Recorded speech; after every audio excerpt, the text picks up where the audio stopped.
Sister tried to replace me in family photos. You ever notice how the dumbest, pettiest things somehow become the biggest source of drama in your family? Like, not actual money fights or legal battles, but something so small and ridiculous it almost feels like a sitcom. Except you're the punchline. Yeah, that's me. For context, my name's Alex Carter and my family is, well, let's just say we're not the Kardashians, but my mom wishes we were. She's the type who insists on candid family photos that take 45 minutes of posing, yelling, and retouching before she's satisfied. My dad goes along with it as long as it doesn't cut into game time. And then there's my sister, Vanessa. Vanessa is, how do I say this without sounding like a jealous little sibling? She's the golden child, always has been. If I got a 90 on a test, Vanessa somehow got a 95. If I brought home a decent date, Vanessa had someone who looked like they walked straight off a magazine cover. And when it comes to family photos, she doesn't just want to look good, she wants to be the photo. The first time I noticed it was subtle. We were at Thanksgiving, everyone crammed into Grandma Maggie's living room, balancing plates of turkey and mashed potatoes on mismatched chairs. Someone, probably Cousin Danny, suggested we take a big family picture. We all shuffled into place and as usual, Vanessa made sure she was dead center. No big deal, right? She's taller, has that whole confident main character aura going on, whatever. But then I saw the picture later on Facebook. Guess who was cut off at the edge? Me. Half my face. Literally just my left eye and part of my ear made it into that photo. I laughed it off at first. I even joked about it to Danny who said, "Bro, you look like a ghost haunting the family." Funny, right? Except this kept happening. Christmas, Vanessa blocked me with her big shiny hair when she leaned forward just as the picture was snapped. Easter, she insisted on switching spots with me because the lighting was better where I was standing. Spoiler, the lighting wasn't better. It just meant she was center again. At first, I figured I was being paranoid. Like, maybe I was just unlucky with angles. Maybe the universe decided I was destined to be the family's Where's Waldo. But then, things escalated. See, Vanessa's really into social media. She curates her Instagram like it's a lifestyle brand, perfectly posed brunch shots, candid laughing photos that were definitely staged, inspirational captions she probably stole from Pinterest. And suddenly, all the family photos she posted looked suspicious. Suspicious as in, I wasn't in them, like, at all. She cropped me out. Full body crop. You know how weird it is to scroll through your sister's Instagram, see a family Christmas dinner post, and realize you were there in real life but apparently not important enough to exist online. One time, she actually photoshopped me out. I know because I caught the corner of my sweater sleeve peeking out behind her, warped by some sloppy erasing tool. She captioned it, "So blessed to have such a tight-knit family, tight-knit." Without me, I tried not to let it get to me. I told myself, it's just pictures. Who cares? But then relatives started commenting, "Where's Alex? Thought Alex was at Christmas? Did Alex move away?" Every time Vanessa would swoop in with some vague answer like, "Oh, they weren't feeling up for photos," or "They must have stepped out when we took this one." Lies. Straight up lies. I was right there. The kicker? My mom started agreeing with her. I remember one birthday party. We were at this fancy restaurant because Vanessa had gotten a promotion and apparently promotions in Vanessa world require a catered celebration. We took a group shot and when I saw Vanessa's Instagram later, I was, yep, you guessed it, missing again. I asked my mom why she didn't say anything and she just shrugged. "Oh, honey, Vanessa just posts the best angles. Don't take it personally." Don't take it personally? My entire existence was being erased online and I wasn't supposed to take it personally? Danny was the only one who found it as weird as I did. He even sent me screenshots circling the spots where I'd been cut out like he was analyzing crime scene photos. "This is targeted," he told me. "She's waging a Photoshop war against you." I laughed, but deep down, it stung. It wasn't just about pictures anymore. It was about being invisible in my own family. It wasn't just the photos anymore. It was the activities, the gatherings, the narrative my sister started spinning about who mattered more in the Carter family. The first time I really noticed it was at Grandma Maggie's birthday. She turned 80, which is a huge milestone, and we had this big backyard cookout with balloons, banners, and one of those sheet cakes the size of a coffee table. Everyone was there.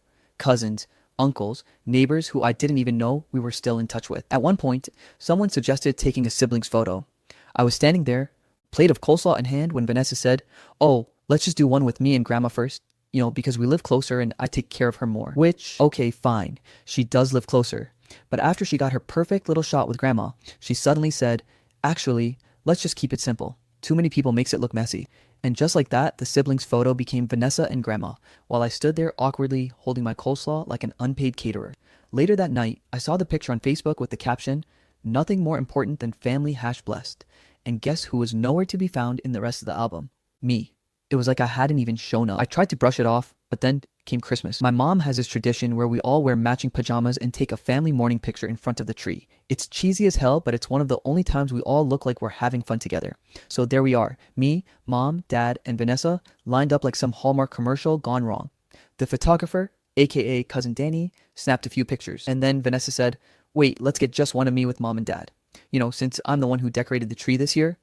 I laughed, thinking she was joking. But no, she was dead serious. And my parents, they didn't even hesitate.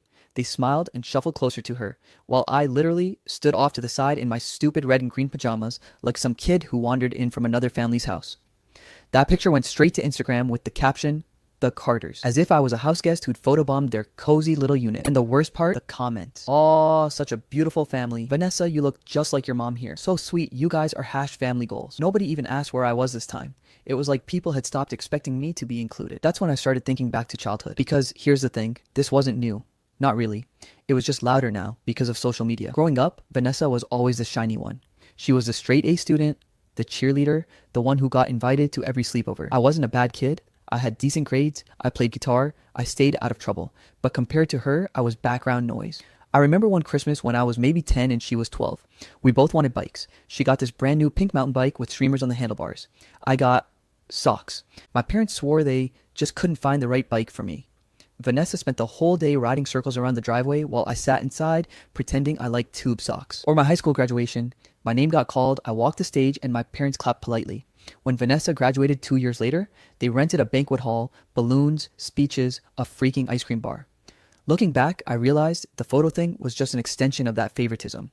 In pictures, in life, Vanessa was always front and center. I was the extra, the blurry figure in the back, the sibling who was technically there but never really counted. The thing that really broke me though happened at Dad's birthday dinner. We went to the steakhouse he loves, the kind where everything is overpriced and the portions are small enough to leave you hungry afterward. I sat down at the table, but before I even had a chance to take my coat off, Vanessa leaned over and said, "Oh, Alex, can you take a picture of us real quick? Just mom, dad, and me. No, let's all get in. No, we'll do one with you after, just them." So I became the family photographer. I took like 15 shots while they tilted their heads, adjusted napkins, and perfected their smiles. When I finally sat down, Vanessa scrolled through the photos, picked her favorite, and uploaded it before the appetizers even arrived. "Happy birthday to the best dad ever, #family first," she wrote. And just like that, I wasn't even a guest at my own dad's birthday. Now, here's the thing. I didn't confront anyone. Not yet. I wanted to. God, I wanted to. But I knew how it would go. If I said something, my mom would say I was being dramatic. My dad would tell me to let your sister have her fun. Vanessa would act innocent and say I didn't mean anything by it. And I'd look like the jealous sibling who couldn't handle sharing the spotlight. So I kept my mouth shut. But I started documenting everything. Screenshots of Instagram posts, cropped photos, side-by-side comparisons of the official pictures Vanessa posted versus the ones I had saved on my phone. I even kept a little notes file on my computer where I logged every time I got excluded. It felt petty. Maybe it was petty, but deep down, I knew I'd need receipts one day. And the more I wrote down, the more it became obvious this wasn't just about pictures. It was about control, narrative, favoritism so baked into my family dynamic that nobody even noticed it anymore, except me. And as much as I hated admitting it, it was working. Because every time Vanessa erased me, every time my parents played along, I felt myself getting smaller. Like maybe I really wasn't part of the family story they wanted to tell. And that thought hurt worse than any cropped photo ever could. The breaking point was my parents' wedding anniversary. 30 years, big deal. Mom had been planning it like it was the royal wedding. Venue booked, caterers hired, and because of course, she insisted on a professional photographer. "Family photos are so important," she kept saying. "We need something to frame, something timeless." Yeah, about that. The night of the event, we all showed up at this fancy country club. The kind of place with chandeliers, overpriced cocktails, and waiters who silently judge you if you don't know which fork to use. Everyone was dressed up. My dad in a new suit, my mom in a sparkly gown, Vanessa in some designer dress she wouldn't stop bragging about. I had on a decent suit myself. Nothing flashy, but I figured, hey, at least I'd blend into the family photos. Famous last words. The photographer started rounding people up for group shots. First, the whole extended family. Cousins, aunts, uncles. I stood in the back, tall enough to be seen, but guess who sidestepped right in front of me at the last second? Vanessa. Dead center. Like she was the bride instead of our mom. Okay, fine. One picture. Whatever. Then came the immediate family shots. Me, mom, dad, Vanessa. Or so I thought. Except the photographer said, "All right, let's get mom, dad, and their daughter right here," and motioned for Vanessa. Just Vanessa. I froze. I literally looked behind me like, wait, daughter? Singular? I stepped forward, about to correct her, but Vanessa just flashed that perfect smile and slipped between my parents like it was the most natural thing in the world. Mom didn't say a word. Dad didn't say a word. The photographer clicked away. And me? I just stood there like an idiot off to the side, holding a glass of champagne I suddenly didn't want anymore. The humiliation hit me so fast it made my chest hurt. All these relatives, all these people I hadn't seen in years were watching this photographer stage my family without me in it. Like I was some extra at my own parents' anniversary. I tried to laugh it off. God, I wanted to laugh it off, but my face was burning. It felt like I was watching myself get erased in real time. And it didn't stop there. Throughout the night, every time the photographer called for family, it somehow ended up being mom, dad, and Vanessa. Sometimes grandma too.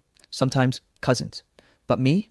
I was always conveniently on the edges or asked to step back so the shot looks balanced. Balanced, as in better without me. By the end of the evening, I wasn't even trying to get in the pictures anymore.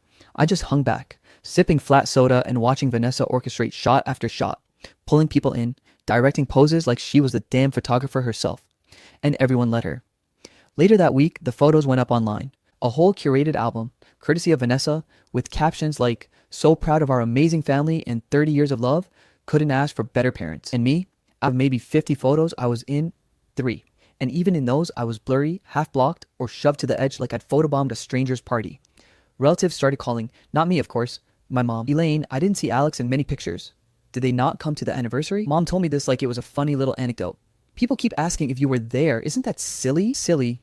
Yeah, so silly that I could stand in the middle of my own family and somehow still be invisible. That night, lying in bed, I started scrolling through the album again, punishing myself with every photo. And that's when it hit me. This wasn't just about pictures. It was about belonging. When people look back at these photos years from now, when my parents are gone, when memories fade, what will they see? A happy family of 3. Maybe grandma, maybe cousins. But me, I'll be a ghost, erased, like I never mattered. And maybe that's what hurt the most. The realization that my sister's little photo games weren't little anymore. They were rewriting history. They were creating a version of the Carter family where I didn't exist. And my parents, they were letting it happen. I thought about all those childhood moments. Vanessa's shiny bike, my socks, her banquet graduation, my quiet clap, her front and center life, my background existence. It wasn't just favoritism, it was identity theft. She wasn't just cropping me out of photos, she was cropping me out of the family story. And for the first time, I stopped brushing it off. Because if I didn't do something soon, I wasn't just going to be invisible in pictures. I was going to be invisible. Period. That was the night I decided enough was enough. I didn't know how or when, but I was done being the extra in my own life. I was going to keep documenting, keep collecting receipts, and when the time was right, I'd make damn sure everyone saw the truth. Because Vanessa might control the photos, but I was about to take control of the story. And honestly, it was the most fun I'd had with my family in years. Here's the thing about being cropped out of photos. It hurts at first, but once you lean into it, it becomes hilarious. I stopped trying to squeeze into Vanessa's curated little version of the Carter family and started embracing the role of the forgotten sibling. It started small. One night, I was scrolling through Vanessa's latest Instagram dump from the anniversary party. Out of 40 photos, I was in 2. Both times half blocked by her hair. So I dug through my camera roll and found the unofficial shots cousin Danny had taken on his phone.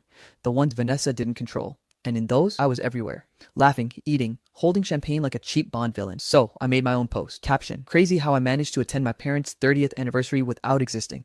Talent, really. And then I dumped 20 photos of me from the night. Full body, goofy faces, candid shots of me and Danny making fun of the waiter's mustache. No filters, no retouching, just real, messy family memories. I thought maybe 5 people would like it. Instead, it blew up. Friends started commenting, "LMAO, not the invisible sibling. You look more alive in these than the whole Carter family in Vanessa's version. So you were there. Thought you died or something." Even relatives chimed in. "Aunt Linda, I knew you were there. I told your mother I saw you in the background." Cousin Sarah, the unedited album Vanessa's. It was glorious. For once, people were noticing me. Not because I demanded attention, but because Vanessa's obsession with erasing me made the contrast hilarious. After that, I leaned into the bit. Every time Vanessa posted a family picture without me, I'd counterpost with my own. If she posted the Carters, aka mom, dad, and her, I'd post the Carters, director's cut, featuring the B squad member they cropped out. And then I'd add every blurry, goofy, mid-chew photo of me from the same event. One time, she posted a Thanksgiving photo where I was completely missing, even though I sat 2 seats away from her at dinner.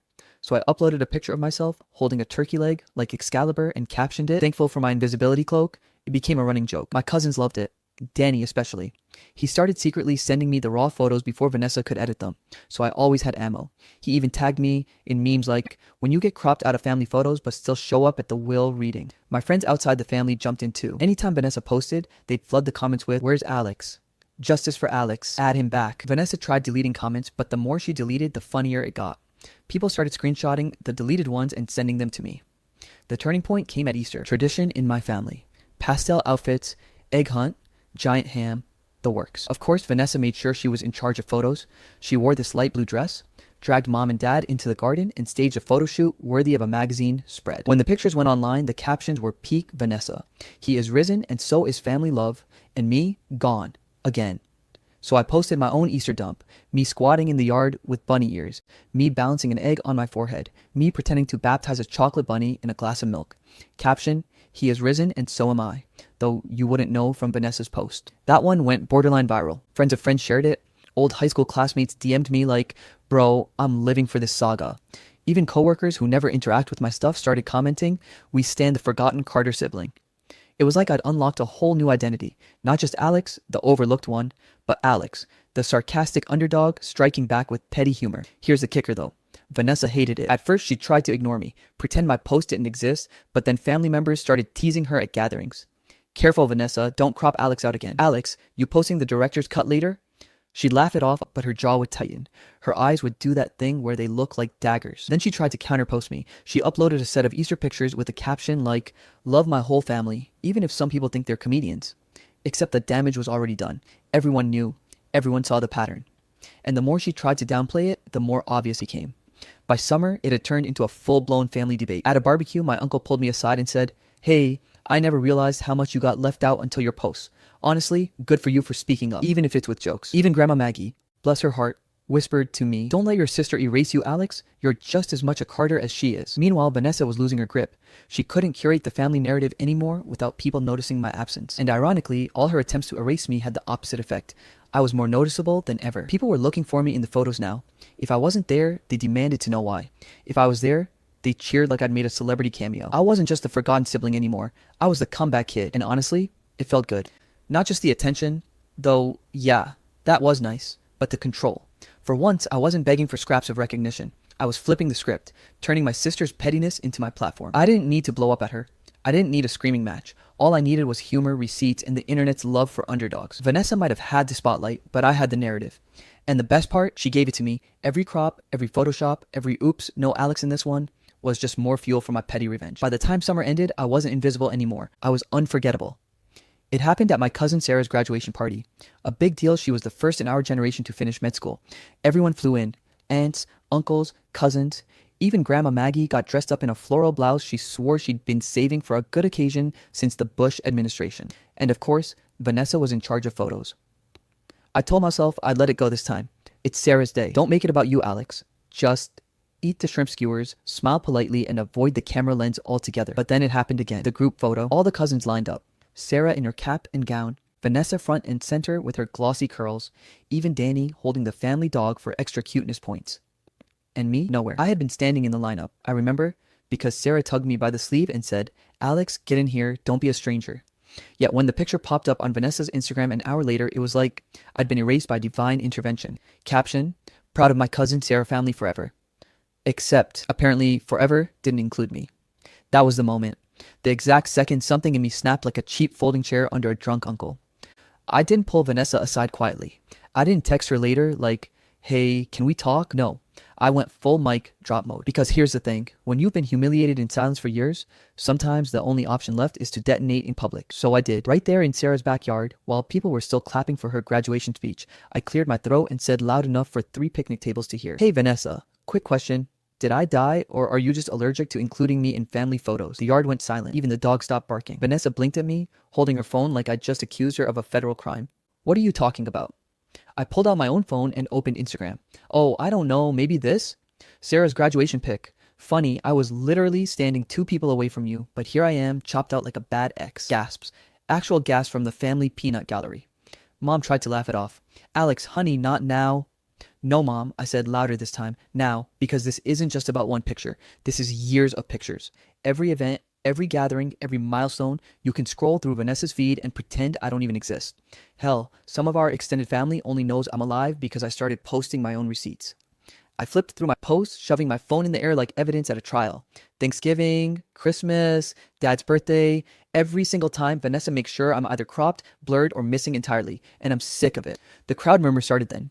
Aunts whispering, cousins raising eyebrows. Sarah, bless her, just muttered, oh, shit. Vanessa finally snapped back, crossing her arms. You're being dramatic. Nobody cares about Instagram that much except you. I laughed. The bitter kind of laugh that's half humor, half hurt. Nobody cares? Then why do you spend hours staging shoots, editing filters, and posting captions about family forever? You care. You care enough to erase me from your little curated fantasy. You care enough to pretend I don't belong. Her face went red. You're jealous. Admit it. You hate that people like my photos, that I actually put effort into making memories look nice. You never try. You just sulk and then complain when nobody notices you. That stung. Not because it was true, but because it was the exact narrative she'd been spinning for years. Alex, the moody one. Alex, the jealous one. Alex, the drama. So I said it plain. You want the truth? I'm not jealous of your likes, Vanessa. I'm hurt. I'm hurt that my own sister thinks I'm disposable, that I can be erased like I don't matter, that our parents just let you do it and never once said, "Hey, where's Alex?" Boom. That was the part where every adult at the table suddenly found their potato salad very interesting. Dad finally spoke up, shifting uncomfortably. "Come on, Alex. You know your sister didn't mean it like that." "Didn't mean it?" I shot back.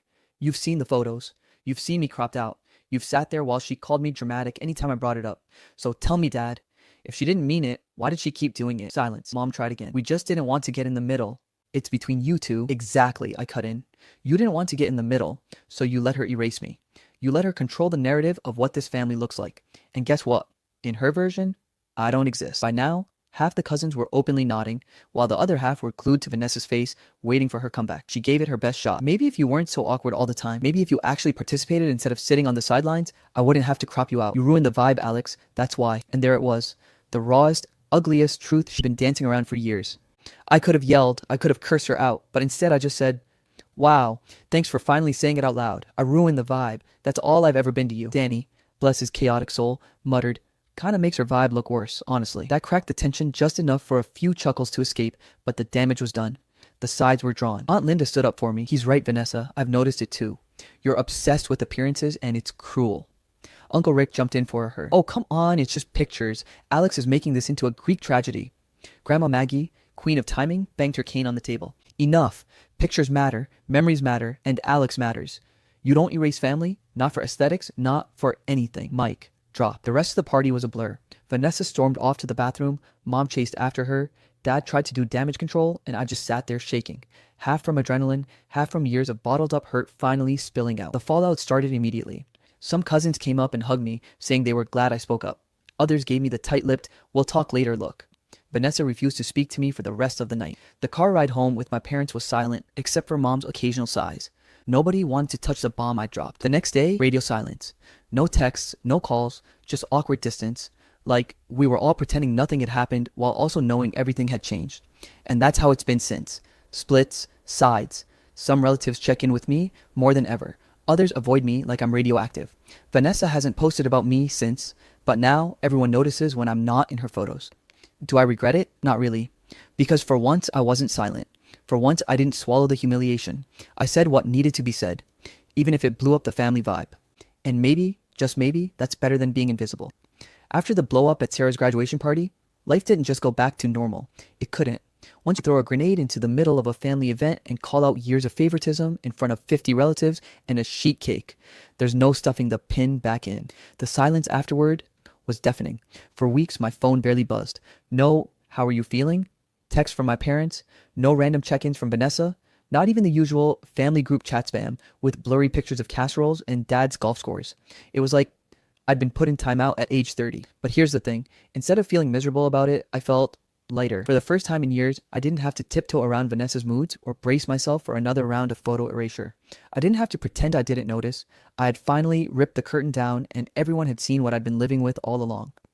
The shift came slowly though. The first person to reach out was Grandma Maggie. She called me one Tuesday morning, voice raspy but sharp as ever. "Well, you certainly stirred the pot, didn't you?" she said. I winced. "I know, Grandma. I didn't mean to ruin Sarah's party." "You didn't ruin it," she interrupted. "Vanessa ruined it years ago when she decided appearances mattered more than people. All you did was call her bluff." That one sentence stuck with me like a tattoo. Appearances over people. That had been Vanessa's mantra for as long as I could remember, and I'd been collateral damage. Grandma went on, "You know, Alex, when I was your age, I let people walk all over me because I didn't want to be the difficult one. And all it did was eat me alive. Don't let it eat you. You stood up for yourself, and I'm proud." I don't think she knew how badly I needed to hear that. The next wave of fallout came through whispers. Danny texted me screenshots of Vanessa's group chat with the cousins, where she tried to spin the whole confrontation as me being unstable and jealous. But the cousins weren't buying it. One literally replied, "Girl, you crop Alex out of every single photo. It's weird. Own it." Her reputation took a hit. Not massive, not catastrophic, but enough that she wasn't the golden, untouchable sibling anymore. People started side-eyeing her curated feeds and asking, "Where's Alex?" The irony. The very thing she tried to erase me from was now the spotlight on her pettiness. Meanwhile, my parents tried their usual avoidance tactics.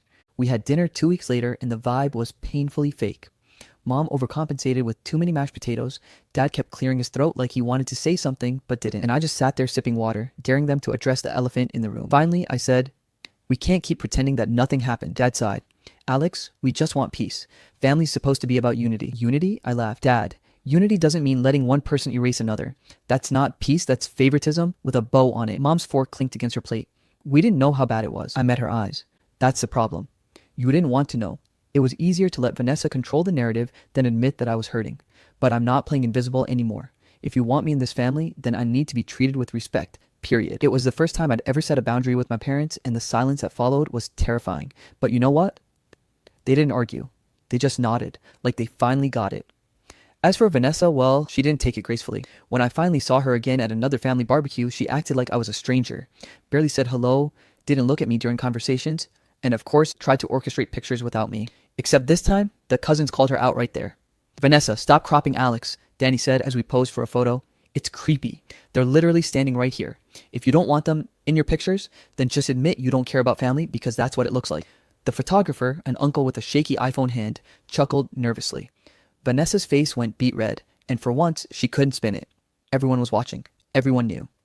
She still posted the photo later, but I was in it, smiling, arms crossed, not cropped. Small victory, but it felt like winning gold at the petty Olympics. Here's the part I didn't expect. Standing up for myself didn't just change the way my family treated me. It changed the way I treated myself. I stopped second guessing whether my feelings were valid. I stopped shrinking to fit into Vanessa's curated frame. And I started pouring more energy into the people who actually saw me. Like Jazz, my best friend who threw me a forgotten sibling appreciation night, complete with a cake that said, "Congrats on existing," in bright blue frosting. We laughed so hard I almost cried. Like Danny, who became my ride or die cousin.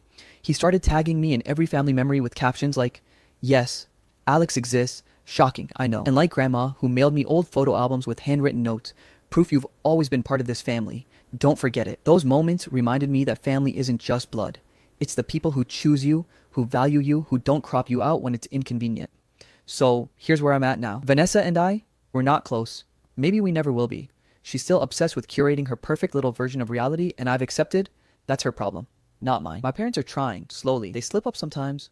Old habits die hard, but at least they've stopped brushing me off when I point out favoritism. And me? I'm done fighting for a spot in photos that were never meant for me. Because here's the truth I've learned. It was never about the pictures. Not really. It was about respect, about acknowledgement, about identity. Every crop, every retake, every erasure chipped away at the idea that I belonged. Now I'm building my own narrative, my own space, my own album filled with people who want me there, front and center. If my sister wants to keep living in her filtered fantasy world, fine. But I'm no longer willing to be a ghost in my own life. I won't be cropped out anymore. Not from the photos, not from the family, not from myself. After the blow up at Sarah's graduation party, life didn't just go back to normal. It couldn't. Once you throw a grenade into the middle of a family event and call out years of favoritism in front of 50 relatives and a sheet cake, there's no stuffing the pin back in. The silence afterward was deafening. For weeks, my phone barely buzzed. No, "How are you feeling?" Texts from my parents, no random check-ins from Vanessa, not even the usual family chat spam with blurry pictures of casseroles and dad's golf scores. It was like I'd been put in timeout at age 30. But here's the thing. Instead of feeling miserable about it, I felt